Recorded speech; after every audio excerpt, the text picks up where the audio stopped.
Hello बच्चों, तो भाई कैसे हो आप सभी। आई होप सारे वाले के एकदम अच्छे होंगे, एकदम बड़े होंगे और एकदम मस्त होंगे। Welcome to amazing platform of Physics Wallah. क्या हाल चाल है तुम लोगों के? हाँ जी। सो कैसे हो भाई साहब? क्या हाल चाल, क्या हाल चाल, क्या हाल चाल? नहीं भैया, अरशद अली क्लास कैंसिल नहीं है।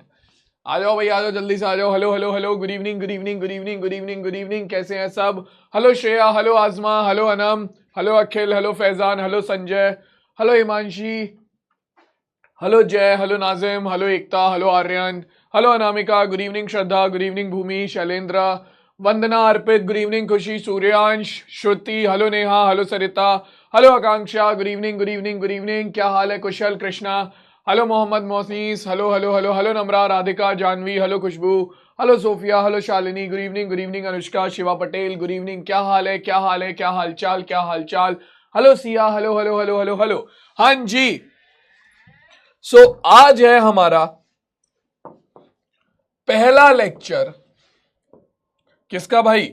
वृत्त का, यानी कि सर्कल्स का। बड़ा ही प्यारा और बड़ा ही इंपॉर्टेंट चैप्टर है ये हमारा। ठीक है, चैप्टर का नाम है वृत्त। ठीक है,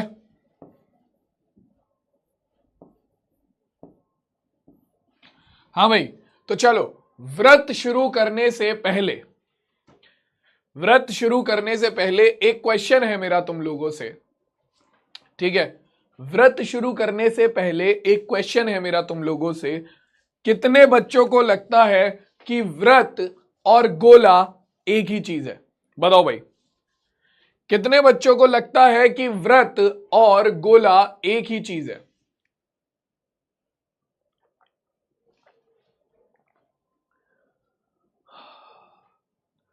बताओ भाई, कितने बच्चों को लगता है व्रत और गोला एक ही चीज है?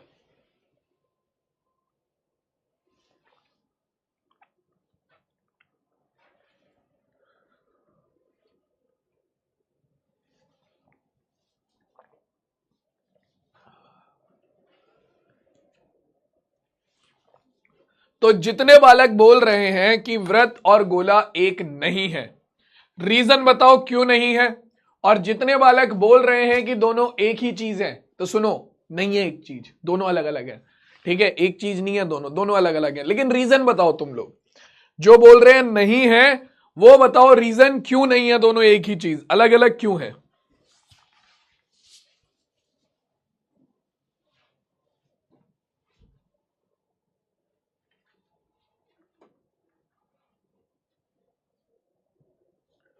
हाँ जी। सो देखो, बहुत बेसिक सी चीज है कि व्रत और गोला जो है, व्रत और गोला जो है वो दोनों बिल्कुल अलग अलग चीजें हैं। जैसे मेरे हाथ में जो ये कड़ा है, इसे अगर मैं पेपर पे रखकर ऐसे इसके चारों तरफ पेंसिल घुमाऊं तो क्या बनेगा? व्रत बनेगा। ठीक है, क्या बनेगा? व्रत बनेगा। और तुम्हारे हाथ में जो बॉल है, ठीक है, क्रिकेट खेलने वाली जो बॉल होती है, वो गोला है। तो जब कभी तुम्हारा दोस्त तुम्हें कहता है कि भाई जा अंदर से बॉल लेकर आ जा, तो तुम अंदर से मम्मी की चूड़ी थोड़ी लेके जाते हो, है ना, कि भैया ये बॉल भी गोल होती है, मम्मी की चूड़ी भी गोल है, दोनों ले चलते हैं, चलो मम्मी की चूड़ी से क्रिकेट खेलेंगे आज। ऐसा थोड़ी होता है। या फिर लड़कियों, जब तुम्हें चूड़ियां पहननी होती हैं, ठीक है, तुम्हें कड़े पहनने होते हैं अपनी क्या कहते हैं, सूट के साथ के मैचिंग के कड़े पहन के जब तुम बाहर जा रही होती हो, ठीक है, तो उस टाइम पर तुम बॉल लेके दौड़ी जाती हो कि क्रिकेट वाली बॉल ले ली और उससे टेनिस वाली बॉल ले ली और वो पहन के जा रहे हो हाथों में। नहीं ना, दोनों अलग अलग चीजें हैं। Both are different things. ठीक है, जो तुम्हारी क्रिकेट वाली गेंद है वो है गोला। ठीक है, वो है गोला। ठीक है, जो कि एक 3D यानी कि आपका त्रिविमीय ज्यामिति होती है। ठीक है, उसके अंदर लंबाई, चौड़ाई और ऊंचाई तीनों चीजें होती हैं। क्या होती है? लंबाई, चौड़ाई और ऊंचाई तीनों चीजें होती हैं। ठीक है, लेकिन जो व्रत है वो एक 2D ज्योमेट्री है। सर्कल जो है वो एक 2D ज्योमेट्री है, यानी कि इसके अंदर खाली हमारे पास लंबाई और चौड़ाई ही होती है, ऊंचाई आपकी नहीं होती, मोटाई आपकी नहीं होती इसके अंदर। ठीक है, तो भैया व्रत आप पेपर पे बड़े आराम से बना सकते हो। ठीक है, ये व्रत है। व्रत की परिभाषा क्या है वो भी बताऊंगा, लेकिन ये व्रत है। आज की जो क्लास है उसमें हम बेसिक व्रत के बारे में पढ़ेंगे। ठीक है कि भैया आपका हमने पिछला जो चैप्टर था चतुर्भुज वो कंप्लीट कर लिया है। ठीक है, और ये हमारा ज्यामिति का आखिरी चैप्टर होगा। ये हमारा ज्यामिति का आखिरी चैप्टर होगा व्रत, जो कि हम आज की क्लास से कवर करेंगे। तो आज की क्लास में हम देखेंगे व्रत का परिचय। ठीक है, इसकी परिभाषा के बारे में बात करेंगे, क्या होती है क्या नहीं। ठीक है, साथ ही साथ हम देखेंगे व्रत से संबंधित कुछ परिभाषाएं। व्रत से संबंधित कुछ परिभाषाएं।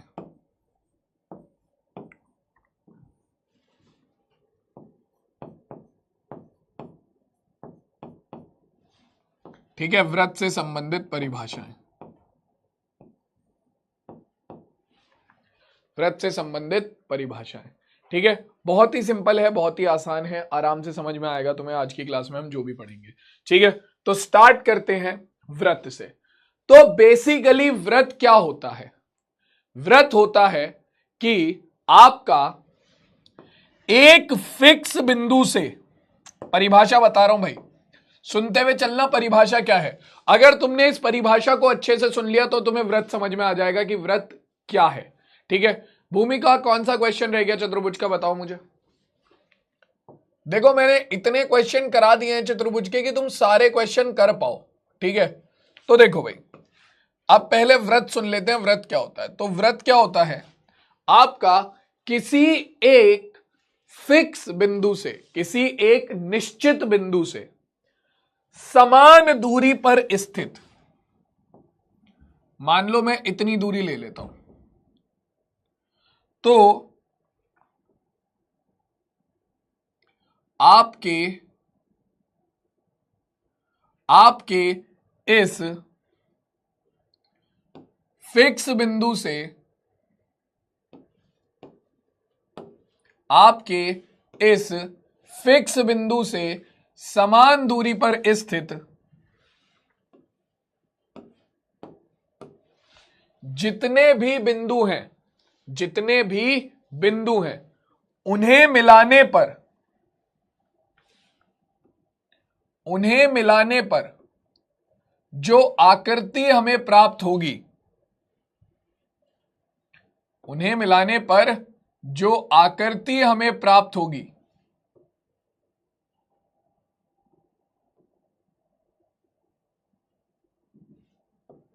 वही आकृति हमारी क्या है? वही आकृति हमारी व्रत है।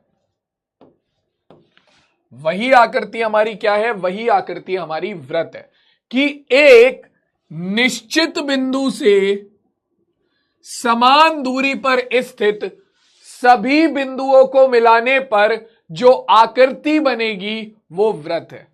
ठीक है, मान लो एक बिंदु ये हो गया, एक बिंदु ये हो गया, एक बिंदु ये हो गया, एक बिंदु ये हो गया, एक बिंदु ये हो गया और एक बिंदु ये हो गया, और इन सब की दूरी व्रत के केंद्र से कितनी है? फॉर एग्जाम्पल मान लो मैं 1 सेंटीमीटर की दूरी पर स्थित सारे बिंदुओं को मिला रहा हूं। 1 सेंटीमीटर की दूरी पर स्थित सारे बिंदुओं को मिला रहा हूं। ठीक है, तो अब जो आकृति बनेगी, आ जाओ भैया पटकार भाई, आ जाओ पटकार भाई, आ जाओ। पटकार भाई को लगाया काम पे, दूरी भरी, टेणे टेणे टेणे टेणे टेणे, ये बन गया भाई हमारा, देखो क्या, ये बन गया भाई हमारा व्रत। क्या बन गया? व्रत।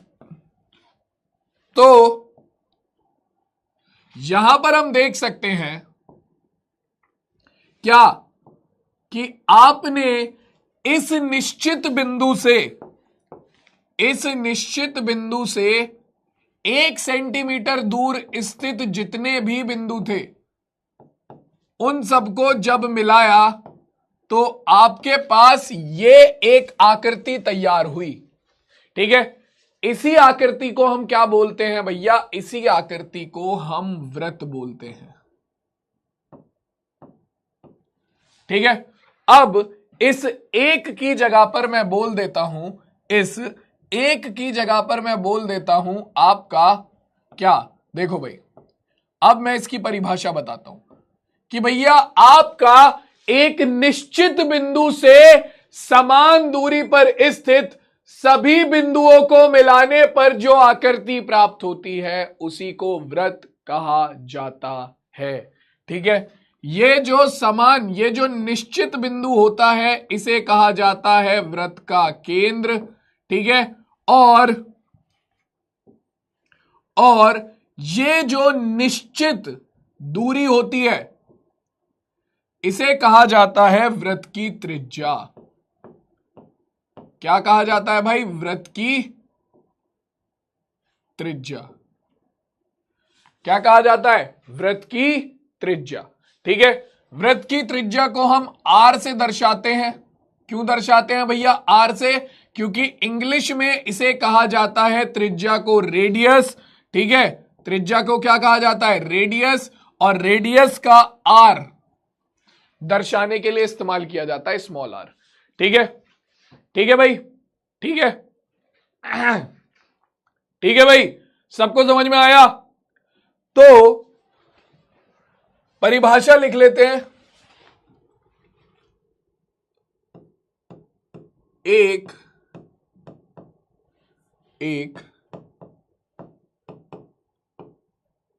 निश्चित बिंदु से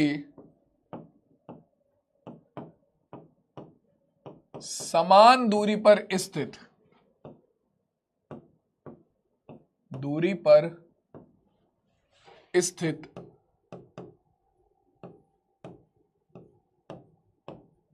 सभी बिंदुओं को मिलाने पर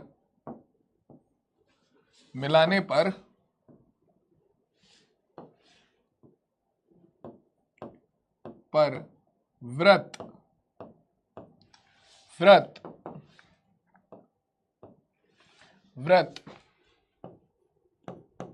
प्राप्त होता है। ठीक है, वृत्त प्राप्त होता है।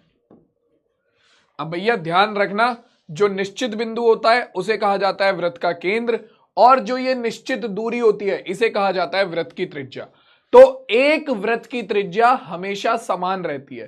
ठीक है, केंद्र से देखो, इसके अलावा वृत्त की जो बाह्यतम सीमा होती है, मतलब वृत्त की जो सबसे बाहर वाली सीमा होती है उसे क्या कहा जाता है? वृत्त की सबसे बाहर वाली जो ये बाउंड्री होती है इसे कहा जाता है वृत्त की परिधि। क्या कहा जाता है भाई? इसे कहा जाता है वृत्त की परिधि। बाह्यतम सीमा को कहा जाता है वृत्त की परिधि। तो वृत्त के केंद्र से वृत्त की परिधि तक की त्रिज्या क्या होती है? वृत्त के केंद्र से वृत्त की परिधि तक की दूरी त्रिज्या होती है, और यह दूरी हमेशा समान रहती है। वृत्त के केंद्र से वृत्त की परिधि तक की दूरी हमेशा क्या रहती है? समान रहती है। क्या रहती है भाई? समान रहती है। ठीक है, क्या रहती है? समान रहती है। ठीक है, तो इसीलिए त्रिज्या जो होगी एक वृत्त की हमेशा कैसी होगी? बराबर होगी। अगर तुमने 1 सेंटीमीटर दूरी ली है तो ये भी एक होगी, ये भी एक होगी, ये भी एक होगी, ये भी एक होगी, ये भी एक होगी। ऐसा नहीं होगा ये 1 सेंटीमीटर है, ये 5 हो गई, ये 7 हो गई, ये 2 हो गई। नहीं, एक वृत्त के अंदर त्रिज्या हमेशा बराबर ही रहेगी। समझ में आया? हां जी, ये सबको चमका के नहीं चमका? जल्दी से बताओ, वृत्त क्या होता है? समझ में आया या फिर नहीं? हाँ भाई, वृत्त क्या होता है? समझ में आया या फिर नहीं?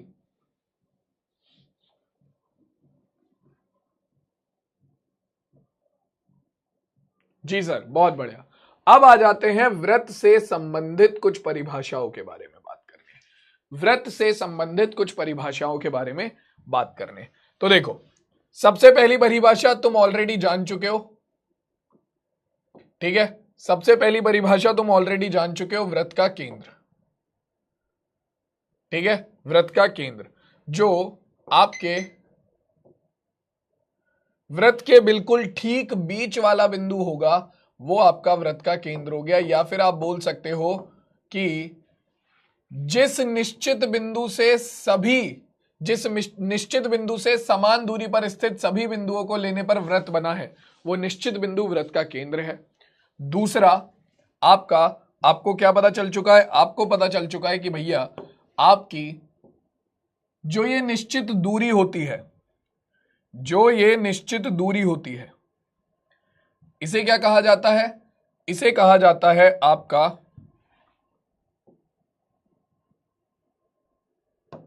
व्रत की त्रिज्या।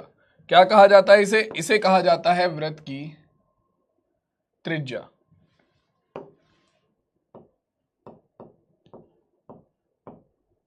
व्रत की त्रिज्या,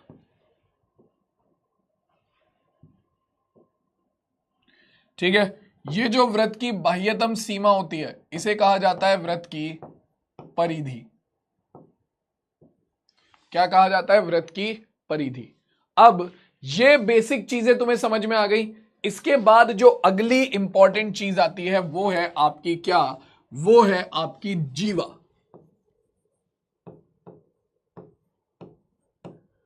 तो व्रत की जीवा क्या होती है? व्रत की जीवा होती है, बहुत ध्यान से सुनना, किसी भी व्रत की परिधि पर स्थित दो बिंदु, व्रत की परिधि पर स्थित दो बिंदु को मिलाने वाली रेखा को व्रत की जीवा कहा जाता है। जैसे मान लो ये दो बिंदु हैं ए और बी जो व्रत की परिधि पर स्थित है, तो आपका ए बी क्या हो गई? ए बी व्रत की जीवा हो गई। व्रत की परिधि पर स्थित दो बिंदुओं को मिलाने वाली रेखा को व्रत की जीवा कहा जाता है। ठीक है, व्रत की परिधि पर स्थित दो बिंदुओं को मिलाने वाली रेखा को हम व्रत की जीवा कहते हैं। ठीक है, समझ में आई ये बात? व्रत की जीवा क्या होती है? बेटा रुक जा फैजान, व्यास पे पहुंचने तो दे अभी मुझे। अभी तो जीवा बताया है, जीवा क्या होता है? हां जी, जीवा समझ में आया? कोई भी जीवा हो सकती है जो व्रत पर स्थित दो बिंदुओं को मिला रही है। जैसे कि मान लो आपका यहां बिंदु P है और ये बिंदु Q है, यही पास में बिंदु Q है, तो P से Q को मिलाने वाली रेखा ये हो गई व्रत की परिधि। P से Q को मिलाने वाली रेखा ये हो गई व्रत की जीवा। ठीक है, जीवा। ठीक है, तो व्रत की जीवा क्या होती है भैया? आपका दो बिंदुओं को, व्रत पर स्थित दो बिंदुओं को मिलाने वाली रेखा व्रत की जीवा होती है। ठीक है, अब इसके बाद आता है व्रत का व्यास, और यह बड़ा इंपॉर्टेंट है।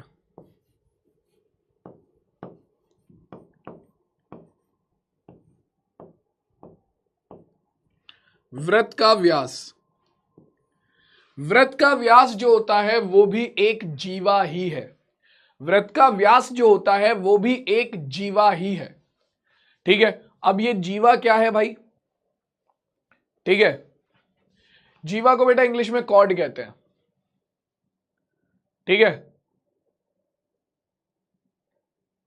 चलो आपका व्रत का जो व्यास है, व्यास क्या होता है? देखो, व्रत का व्यास एक ऐसी जीवा होता है, व्रत का व्यास एक ऐसी जीवा होता है, ध्यान से सुनना भाई, व्रत का व्यास एक ऐसी जीवा होता है जो व्रत के केंद्र से होकर जाता है। बस यही है।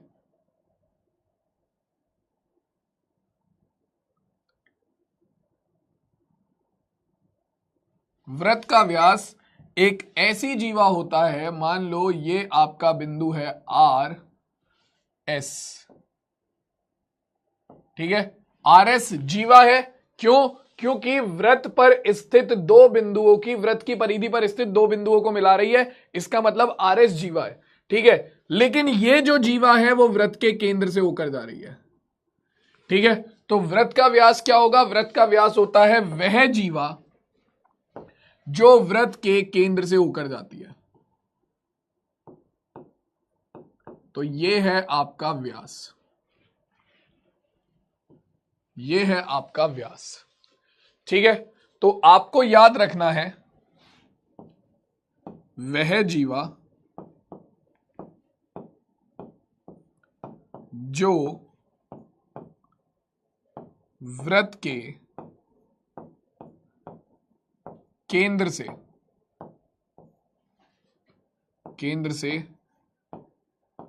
होकर जाती है।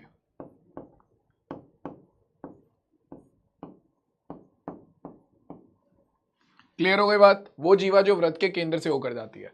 अब देखो, जीवा की दो विशेषता है, जीवा की दो विशेषता है जो कि डायरेक्टली क्वेश्चन के रूप में पूछ ली जाती हैं।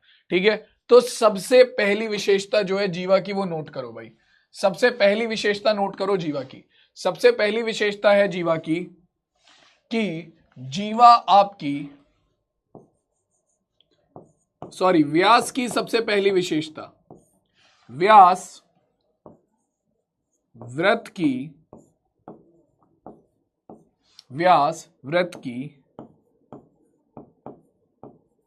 सबसे लंबी या सबसे बड़ी, लंबी बोल लो या बड़ी बोल लो एक ही बात है, सबसे लंबी या सबसे बड़ी जीवा होता है। तो भाई किसी भी वृत्त की जो सबसे लंबी जीवा होगा या जो सबसे बड़ी जीवा होगी वो उसका व्यास होगी। ठीक है, वो उसका व्यास होगी। क्लियर हो गई बात? समझ में आ गया है सबको? इसके अलावा अगर, और हां, व्यास को आप किससे दर्शाते हो? व्यास को आप दर्शाते हो कैपिटल डी से, व्यास को आप दर्शाते हो कैपिटल डी से। ठीक है, क्योंकि इंग्लिश में कहा जाता है इसे डायामीटर। ठीक है, डायामीटर के लिए क्या आ जाएगा? डायामीटर के लिए डी आ जाएगा। ठीक है, तो ध्यान से सुनो भाई, अब आपका वृत्त का जो व्यास होता है वो त्रिज्या का 2 गुना होता है। किसी भी वृत्त का व्यास उसकी त्रिज्या का 2 गुना होगा। ठीक है, किसी भी वृत्त का व्यास उसकी त्रिज्या का 2 गुना होगा। या फिर आप ये भी बोल सकते हो कि किसी भी वृत्त की त्रिज्या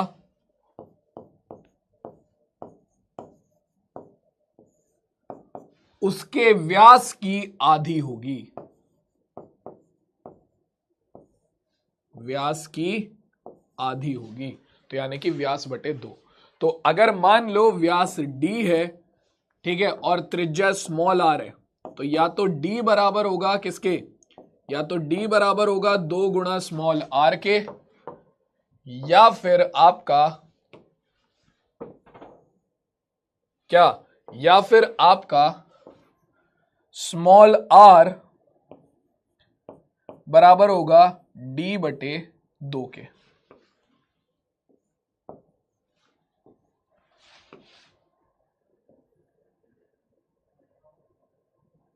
ठीक है भाई, क्लियर हो गई बात?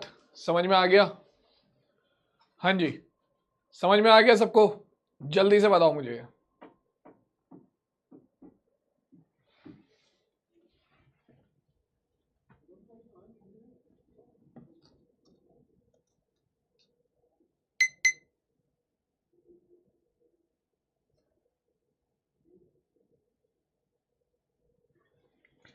बताओ बताओ भाई, जल्दी से बताओ।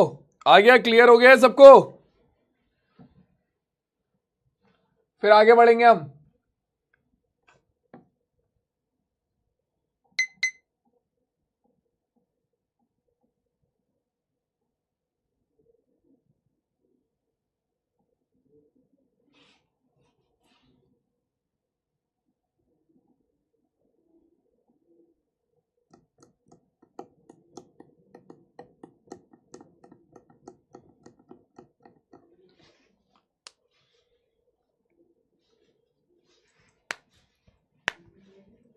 चलो, हाँ जी, तो वृत्त के व्यास, वृत्त की जीवा, वृत्त की परिधि, वृत्त की त्रिज्या, ये सबको समझ में आ गया?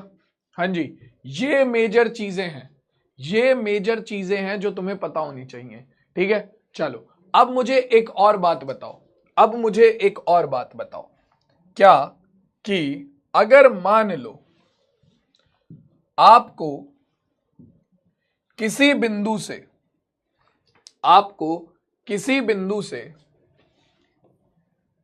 किसी भी रेखा की दूरी निकालनी है, ठीक है, ये मान लो आपकी रेखा L है,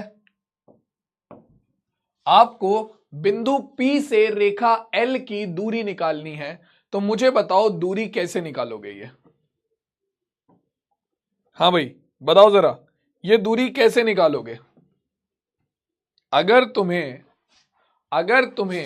क्या निकालना है भाई? अगर तुम्हें इस बिंदु P से इस रेखा की दूरी निकालनी है तो कैसे निकालोगे? तो बहुत सिंपल सा लॉजिक है भाई, ये तुम्हें याद रखना पड़ेगा कि अगर तुम्हें किसी भी बिंदु से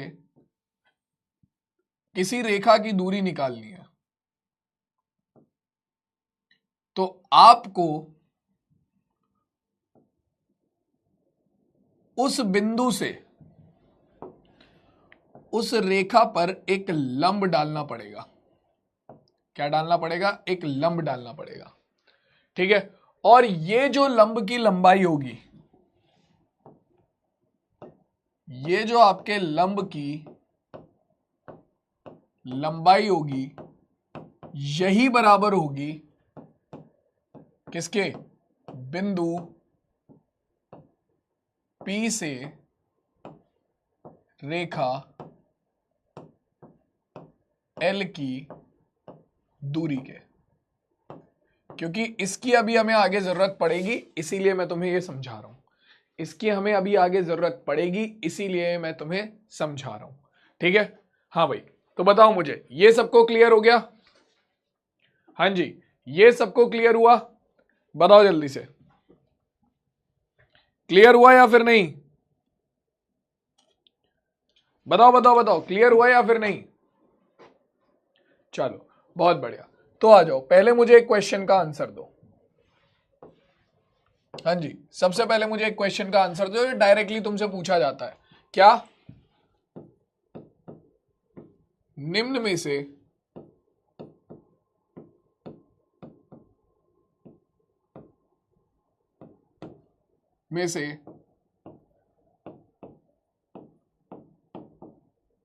कौन सा कथन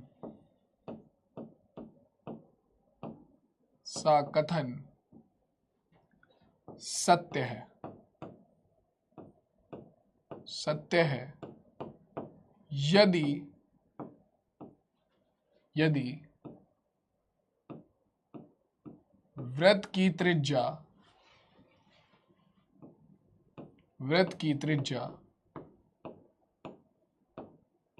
बराबर r, वृत्त की त्रिज्या r व व्यास कैपिटल D हो, ठीक है। त्रिज्या हो r और व्यास कैपिटल D हो। हाँ जी, तो बताओ निम्न में से कौन सी आपका कथन सत्य होगा? सबसे पहले ऑप्शन नंबर ए, r बराबर 2d, ठीक है, r बराबर 2d। ऑप्शन नंबर बी, आपका d बराबर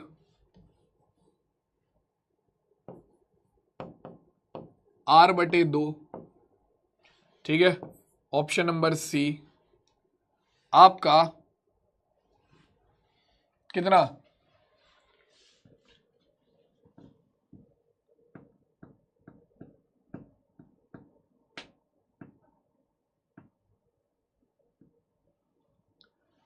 आपका d/r बराबर 2 या option number D, none of the above.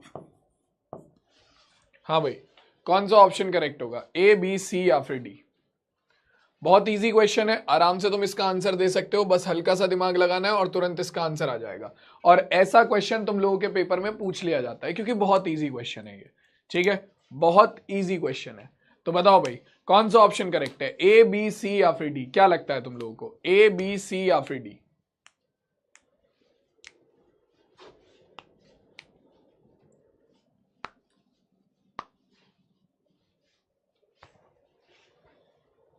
चलो सॉल्व करो।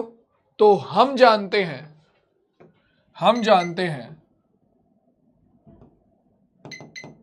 वृत्त का जो व्यास होता है वो वृत्त की त्रिज्या का 2 गुना होता है। वृत्त का जो व्यास होता है वो वृत्त की त्रिज्या का 2 गुना होता है, यानी कि व्यास जो है d वो 2 गुना त्रिज्या r होगा, 2 गुना त्रिज्या r होगा। ठीक है, तो यहां से अगर मैं r को देखो, ऑप्शन नंबर ए सही नहीं हो सकता क्योंकि r बराबर 2 गुना d है, मतलब त्रिज्या बराबर 2 गुना व्यास नहीं हो सकता। ठीक है, d बराबर r बटे 2 यानी कि व्यास बराबर त्रिज्या बटे 2, यानी कि आपका व्यास जो है वो त्रिज्या का आधा है, ये भी नहीं हो सकता। ठीक है, d बटे r बराबर 2 या फिर आपका नन ऑफ दी अबव, इन दोनों में से ही कोई एक करेक्ट आंसर होगा। तो अगर मैं यहां पर r को इसके भाग में ले आऊं तो हमारे पास क्या आएगा, d बटे r बराबर 2 आएगा। अरे वाह, तो हमारा यही जो है इस क्वेश्चन का क्या हो जाएगा, करेक्ट आंसर हो जाएगा, d बटे r बराबर 2 या d बराबर 2r। तो कौन सा ऑप्शन करेक्ट हो गया, d बटे r बराबर 2, ऑप्शन नंबर सी हमारे इस क्वेश्चन का करेक्ट आंसर होगा, क्योंकि सिंपल वही तो दे रखा है। d r की इधर गुणा कर दो, r की इधर 2 में गुणा कर दो तो क्या हो जाएगा, d बराबर 2r, यानी कि व्यास बराबर 2 गुना त्रिज्या। क्या दिक्कत है, option number C correct answer है। उसने बस तुम्हें क्वेश्चन का जो ऑप्शन है वो थोड़े से घुमा के दे दिए, बस क्वेश्चन के ऑप्शन उसने थोड़े से घुमा के दे दिए, और उसने जैसे ही क्वेश्चन के ऑप्शन घुमाए तुम भी घूम गए उसके साथ साथ। सोचो, चलो जिन्होंने डी ऑप्शन लगाया है उन्होंने फिर भी थोड़ा सा तो दिमाग लगाया, मैं उनके लिए तो बोल सकता हूं। जिन्होंने बी ऑप्शन लगाया है उनके हिसाब से जो व्यास है वो त्रिज्या का आधा होता है। भैया कहां पढ़ रहे हो, ये मेरी क्लास में तो नहीं पढ़ाया मैंने, मेरी क्लास में तो नहीं पढ़ाया मैंने, क्योंकि ऐसा तो नहीं होता। ठीक है, जिन्होंने ऑप्शन नंबर ए लगाया है उनके हिसाब से त्रिज्या जो है वो व्यास की 2 गुनी होती है। भैया मेरी क्लास में ऐसा भी कुछ नहीं बताया मैंने तो व्यास और त्रिज्या में एक सिंगल रिलेशन बताया है। क्या लिखवाया भी था वो, ये रहा कि भैया व्यास जो है वो 2 गुना त्रिज्या होती है, यही लिखवाया है और इसी का ही आंसर, इसी से ही क्वेश्चन का आंसर निकाला है। ठीक है, तो आंसर लगाने से पहले, तुक्के मारने से पहले थोड़ा सोच तो लिया करो। जिन्होंने चलो डी लगाया है, मैं ये कह रहा हूं उन्होंने ये सॉल्व करके देखा होगा, वो यहां तक पहुंचे होंगे, इसके आगे उन्होंने दिमाग नहीं लगाया, समझ आता है। ठीक है, कि उन्होंने एक्स्ट्रा मेहनत करने की कोशिश नहीं करी, लेकिन उन्होंने ये वाली गलती भी तो नहीं करी। ये जो हमारे 28%, 29% जो ये लल्लू लाल हैं, इनका क्या करूं मैं? कौन से प्लेनेट में तुम्हारी जो त्रिज्या है वो व्यास की 2 गुनी हो गई है भाई? कौन से प्लेनेट से आ रहे हो तुम? पृथ्वी, अमन, अभिनव, रागिनी, अनामिका, वर्षा, नाजिम, हर्ष, हंटर, अब होगा कमबैक। बढ़िया भैया, कर लो, बढ़िया, अच्छी बात है ना, अच्छी बात है, कर लोगे तो तुम्हारे लिए ही बढ़िया है। अगला क्वेश्चन देखो क्या कह रहा है। अगला क्वेश्चन भी ऐसे ही है। ठीक है, अगला क्वेश्चन भी ऐसे ही है, यही बताना है निम्न में से कौन सा कथन सत्य है।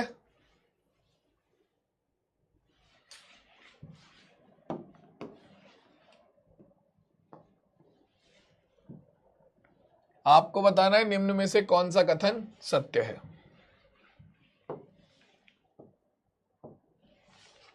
ऑप्शन नंबर ए,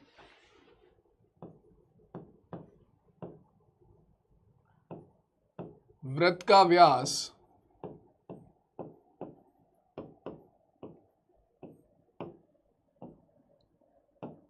वृत्त की त्रिज्या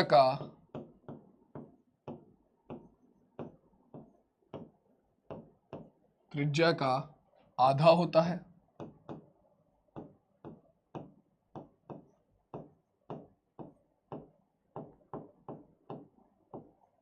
ऑप्शन नंबर बी, वृत्त का व्यास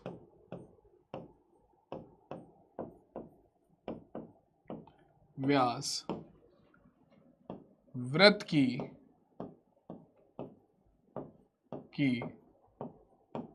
सबसे लंबी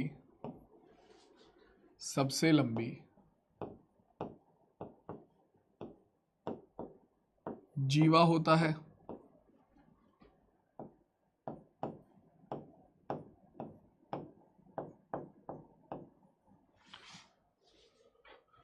हाँ, ऑप्शन नंबर सी, ए व बी दोनों कथन सत्य है, और option number D none of the above यानी कि उपरोक्त में से कोई नहीं।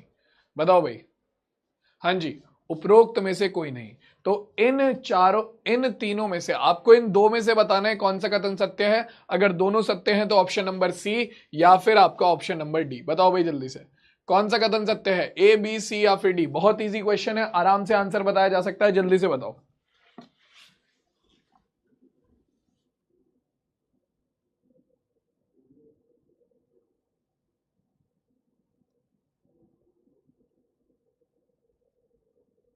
हम दोनों ने एक ही किताब पढ़ी।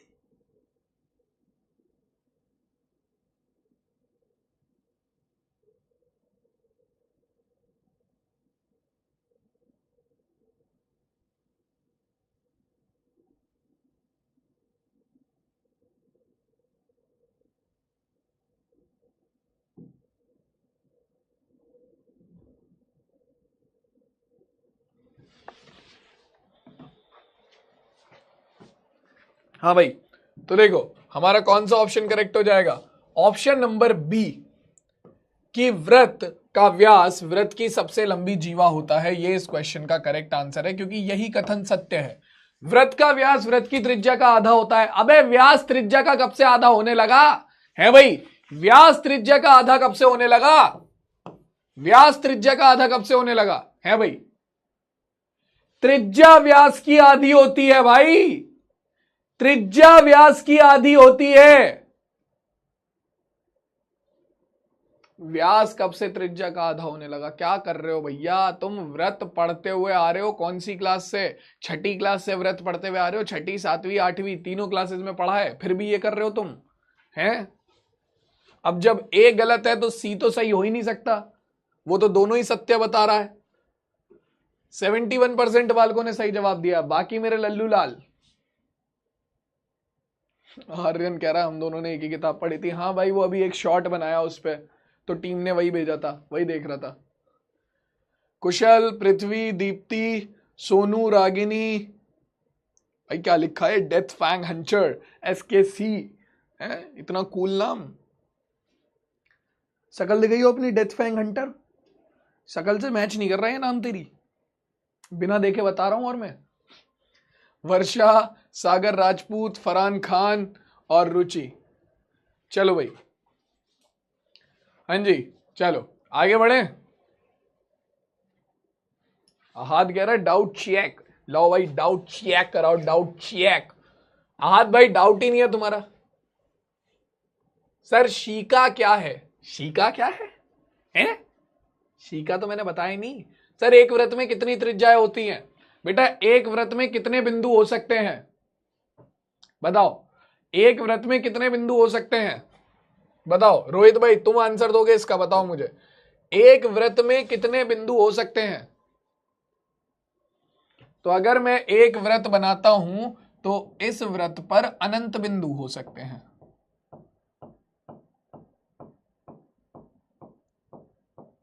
ठीक है, और ऐसे ना जाने कितने बिंदु अभी मैंने छोड़ दिए हैं।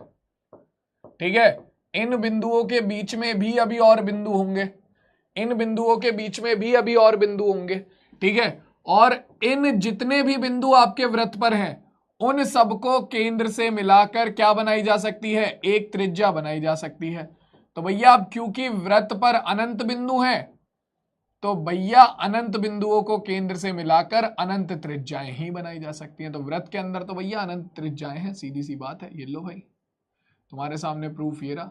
जितनी चाहे उतनी बना लो, बनाए जाओ बनाए जाओ, कल तक बैठ के बनाते रहो इसे। ए लो, ए लो, ए बी लो, ए बी लो, ए बी लो, ये भी लो, ये भी लो, ये भी लो, ये भी लो, ये ये ये ये ये बनाए जाओ भाई। अभी तो इनके बीच में भी बहुत सारे बिंदु बचे हुए हैं, तो भैया जितने बिंदु उतने बिंदुओं को केंद्र से मिलाकर उतनी त्रिज्या।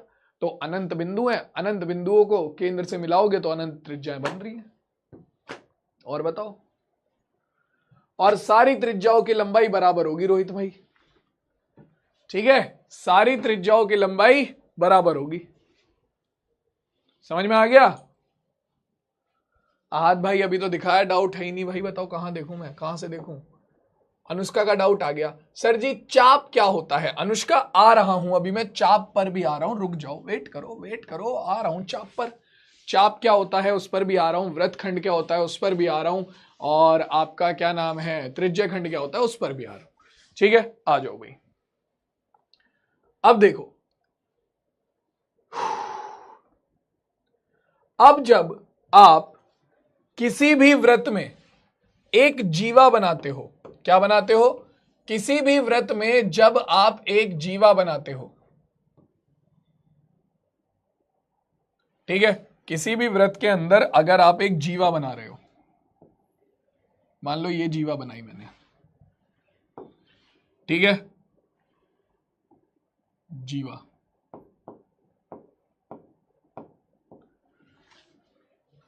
किसी भी वृत्त के अंदर हमने जीवा बनाई, ठीक है, तो हमारे पास क्या आएगा? हमारे पास जब मैंने जीवा बनाई या बिना जीवा बनाए भी, बिना जीवा बनाए भी अगर मैं तुमसे बोलूं, बहुत सिंपल सी बात है, अगर मैं तुमसे बोलूं कि भैया आपका वृत्त की परिधि का कोई भी भाग, क्या भाई?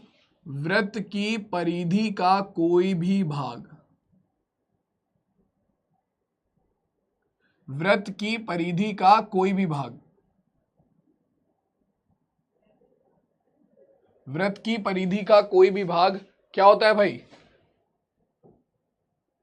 वृत्त का चाप होता है। अब कोई भी भाग वृत्त का चाप हो सकता है। वृत्त की परिधि का कोई भी भाग उठा लो, मान लो ये हो गया आपका पी क्यू, तो ये पी क्यू चाप हो गया, ठीक है। ऐसे ही आपका इस वाले बिंदु से लेकर इस वाले बिंदु तक मैं चला गया, मान लो ये हो गया आर एस, तो ये आर एस चाप हो गया, ठीक है। ये क्या हो गया? आर एस चाप हो गया। तो वृत्त की परिधि से, वृत्त की परिधि का कोई भी भाग अगर आप ले लोगे टी यू, तो ये टी यू चाप हो गया, ठीक है, ये टी यू चाप हो गया। तो यही क्या है? यही तुम्हारे चाप होते हैं, ठीक है। वृत्त की परिधि का कोई भी भाग जो है वो तुम्हारा क्या होगा? वो तुम्हारा चाप होगा, ठीक है, जिसे हम इंग्लिश में कहते हैं आर्क। क्या कहते हैं भाई? आर्क। समझ में आया? फॉर्मूला क्या होता है वीर बहादुर? अभी कोई ऐसी चीज मैंने पढ़ाई नहीं जिसमें फॉर्मूला आता हो। इस चैप्टर में फॉर्मूले है ही नहीं, प्रमेय ही प्रमेय है। फॉर्मूला है ही नहीं इस चैप्टर के अंदर, प्रमेय ही प्रमेय ही प्रमेय है।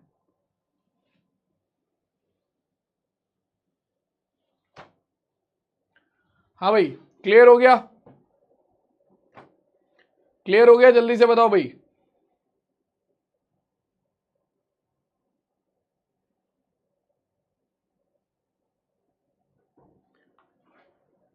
चलो आ जाओ भाई, आओ। अब बात करते हैं भैया एक एक करके आपकी वृत्त से संबंधित। देखो कुछ बेसिक क्वेश्चन तो मैंने करा दिए, ठीक है, बेसिक परिभाषाएं जो थी वो भी मैंने तुम्हें बता दी, ठीक है। अब मैं तुम्हें बताने जा रहा हूं क्या? अब मैं तुम्हें बताने जा रहा हूं क्या? अब मैं तुम्हें बताने जा रहा हूं आपका वृत्त की सबसे पहली प्रमेय। वृत्त की सबसे पहली प्रमेय, ठीक है। हां, एक चीज और याद रखना, क्या?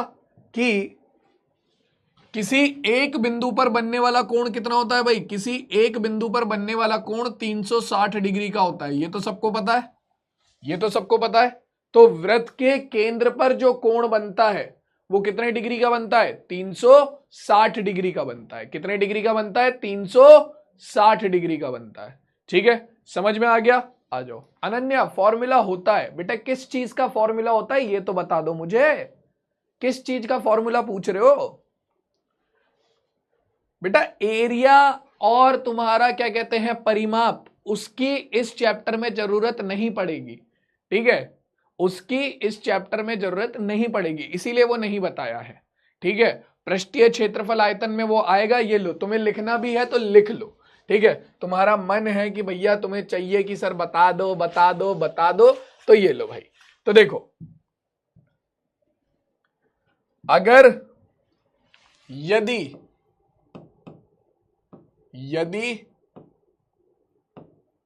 वृत्त की त्रिज्या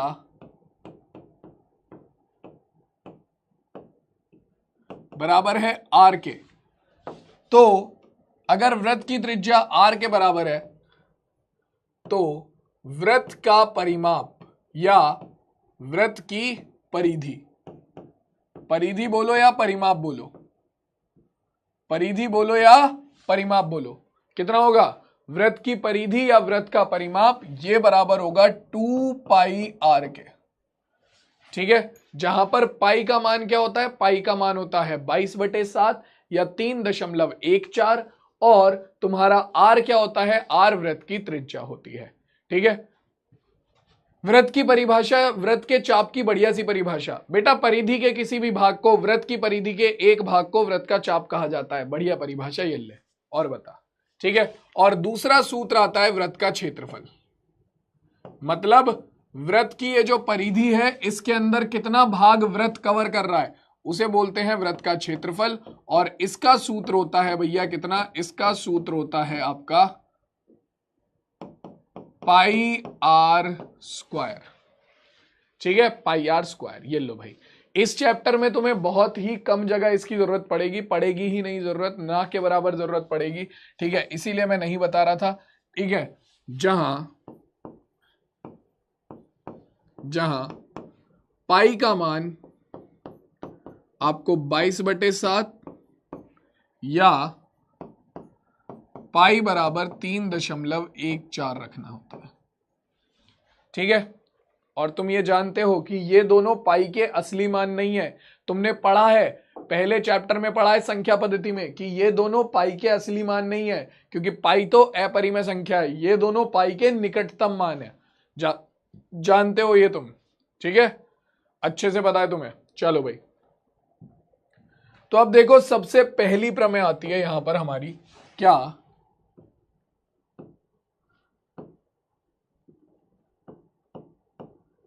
ध्यान से सुनना भाई,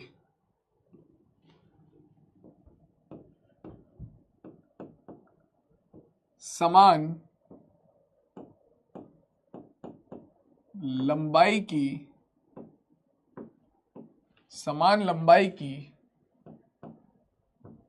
जीवाएं, समान लंबाई की जीवाएं वृत्त के केंद्र पर समान कोण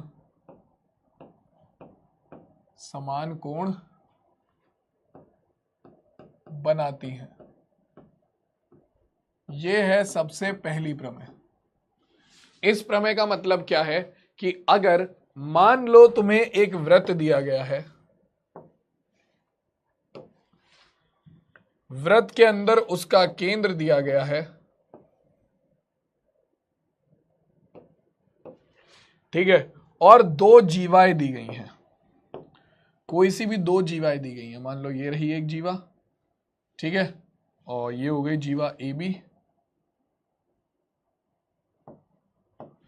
ठीक है, ये हो गई जीवा, दूसरी जीवा क्या है? दूसरी जीवा है आपकी पी क्यू,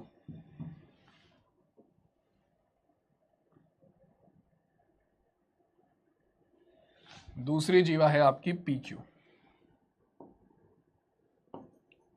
दोनों जीवाएं जो है वो समान लंबाई की हैं, ठीक है, यानी कि दोनों की लंबाइयां जो है वो बिल्कुल बराबर है, पी ए बी बराबर है पी क्यू के, ठीक है।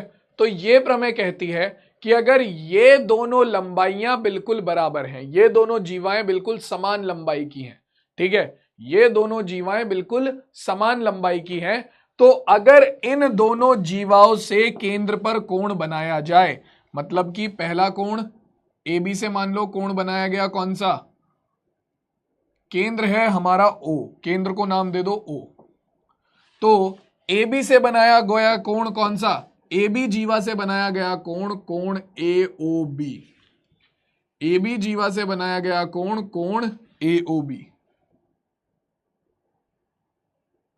ठीक है, और आपका PQ जीवा से बनाया गया कोण, कोण POQ, ये दोनों कोण बराबर होने चाहिए इस प्रमेय के हिसाब से, ठीक है, ये दोनों कोण बराबर होने चाहिए इस प्रमेय के हिसाब से। तो देखो भाई, इस प्रमेय को सिद्ध कैसे करना है वो भी सिखाऊंगा, और बाकी तो मैं बता ही रहा हूं। तो सबसे पहले प्रमेय क्या कहता है कि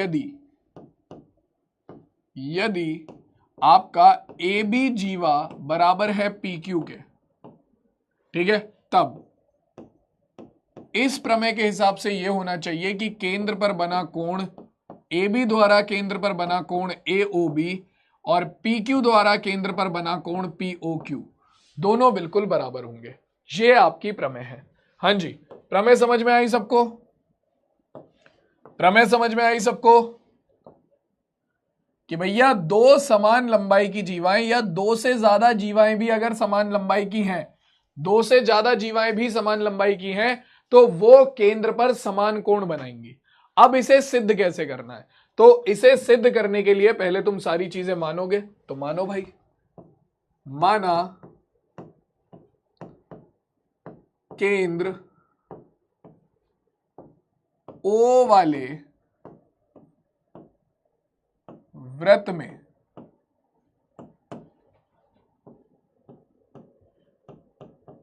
समान लंबाई की दो जीवाएं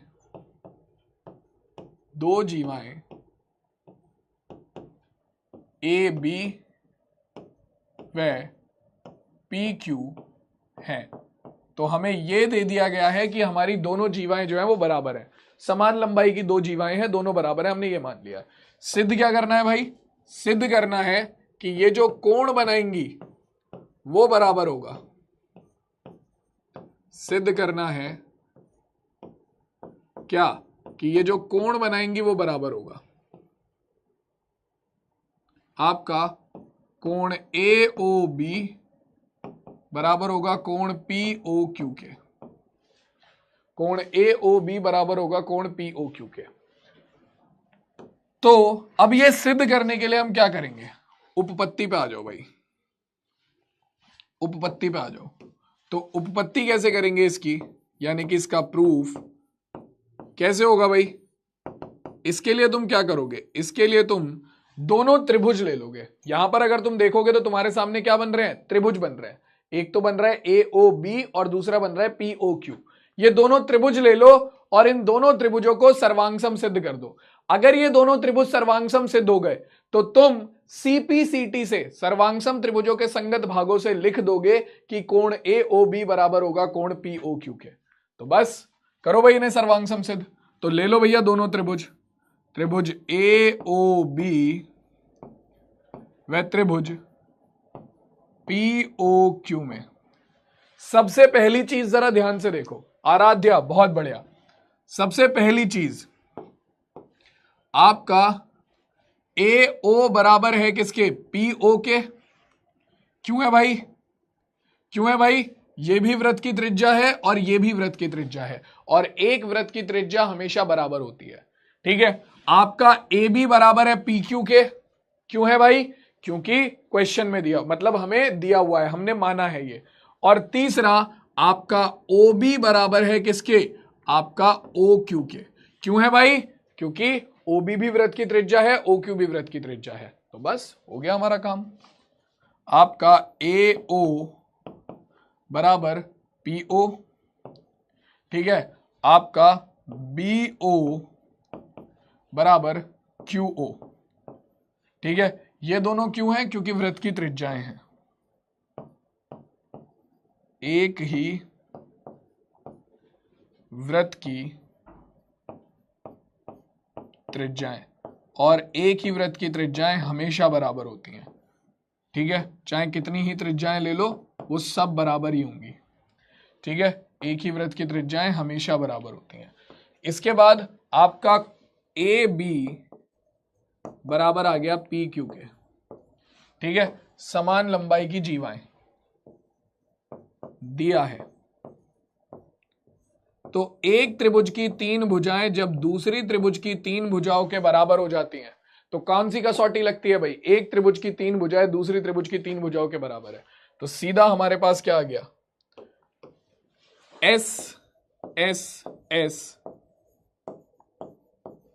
कसौटी से क्या आ गया भाई? एस एस एस कसौटी से हमारा त्रिभुज ए ओ बी सर्वांगसम हो गया त्रिभुज पी ओ क्यू के। और सीपीसीटी से क्या आ जाएगा भाई? सीपीसीटी से हमारा क्या आ गया? त्रिभुज ए ओ बी में से कोण ए जो है वो त्रिभुज पी ओ क्यू के कोण ओ के बराबर है। ठीक है, ए ओ बी का कोण ओ का है, ए ओ बी का कोण ओ ये रहा, ये पी ओ क्यू के कोण ओ के बराबर है, यानी कि इसके बराबर है, तो हो गया सिद्ध। यही तो लेकर आना था, आ गया हमारे पास। तो यानी कि कोण ए ओ बी बराबर है कोण पी ओ क्यू के, हैंस प्रूव्ड। यही हमें प्रूव करना था भाई।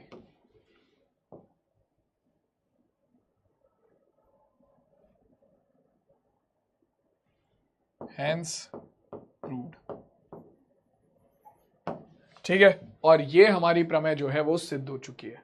ठीक है, ये हमारी जो प्रमेय है वो सिद्ध हो चुकी है।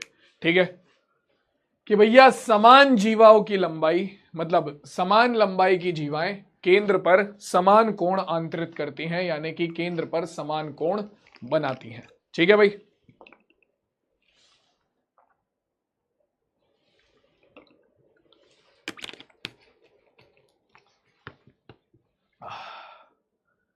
चलो भाई, क्लियर हो गई बात?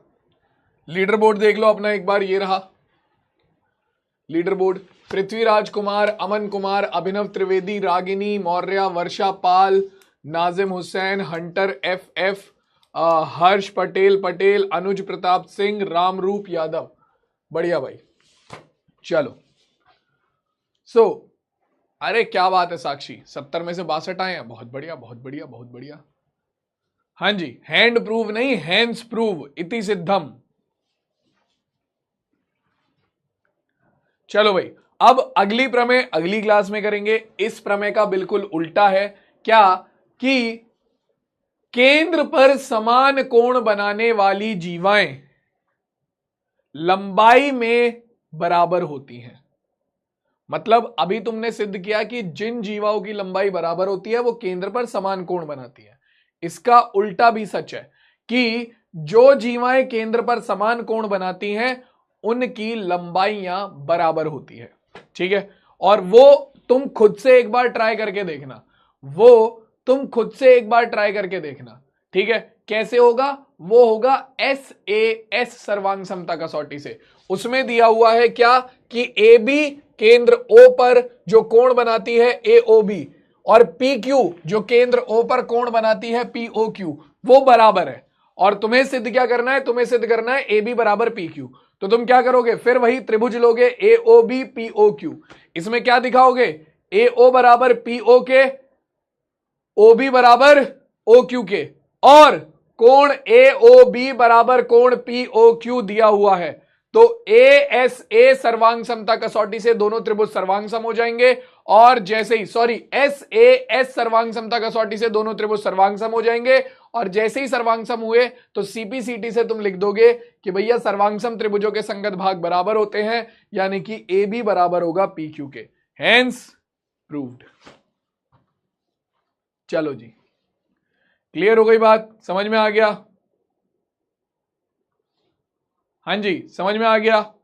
चलो, आज की क्लास में केवल इतना ही रखते हैं। ठीक है, हमने व्रत के बारे में बेसिक पढ़ा आज की क्लास में, और हमने देखा भैया व्रत की परिभाषाएं और पहली प्रमेय।